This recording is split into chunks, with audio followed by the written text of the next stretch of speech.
Cardizem, number 5, may be more effective and safer for patients than adenosine. Oh man, Correct. who doesn't like to give that adenosine and everybody holds their breath? Man, that's a Yeah. big thing. We as providers, we love to give adenosine. I mean, it's fun to give adenosine, right? But patients hate being given adenosine. And, they report that feeling of impending doom, and they really do feel like they're going to die. And we need to start considering that to be an adverse event. That there are people that can actually become traumatized by that sensation. They don't forget it. But there was a study done. It was a smaller study, but it compared conversion rates between Cardizem and adenosine. They looked at 52 patients who were given either Cardizem or adenosine in some sort of supraventricular tachycardia.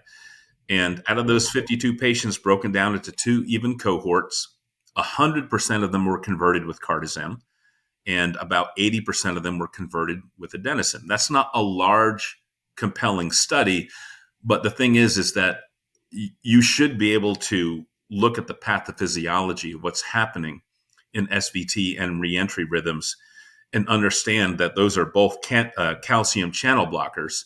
And one is converting adenosine by essentially hitting the patient over the head with a shovel, while the other is converting that SVT by giving them a foot massage, which is the Cardizem. I know the visual for this. It might be a podcast you'll listen to, but you're knocking it out of the park today. That's right. But it makes pathophysiological sense. So if you're protesting the size of this study, or how underpowered it is, it makes pathophysiological sense. And Cardizem is given all the time in the field and in the emergency room to convert SVTs. And it's just a more compassionate way to treat your patient. They don't need to become asystolic for 6 seconds and to feel like they're going to die. It works very, very well in this regard. And there's no huge, large, overpowered RCTs, but there are other similar studies that have demonstrated the same effects. Again, now you're going to see where I am the big picture person.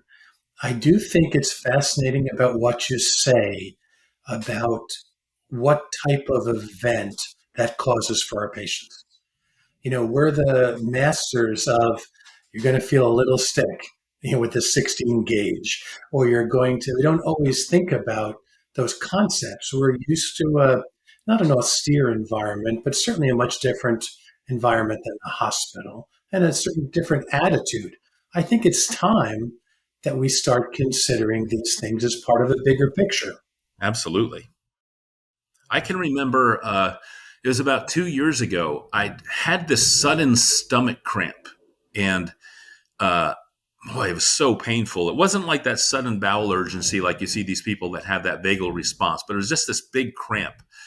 And suddenly I started getting diaphoretic, and then I felt like I was going to pass out, and I just could feel the world slipping away. And I'm in medicine and I can coach myself through these things. I knew it was a vagal response, but I was terrified. That was 1.5 to 2 years ago. And I still think about how terrifying it was to see consciousness slipping away from me.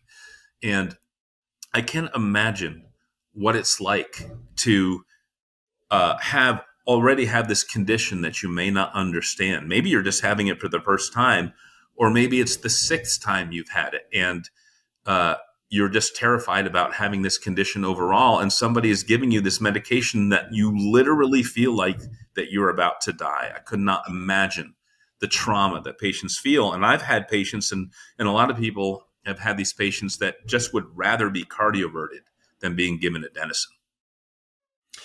When people write any EMS agency, they don't say, you checked my distal pulses and put the splint on appropriately, or you chose this medication. Patients have an objective sense of being taken care of. And there's a place for that in medicine as well, I think. Absolutely.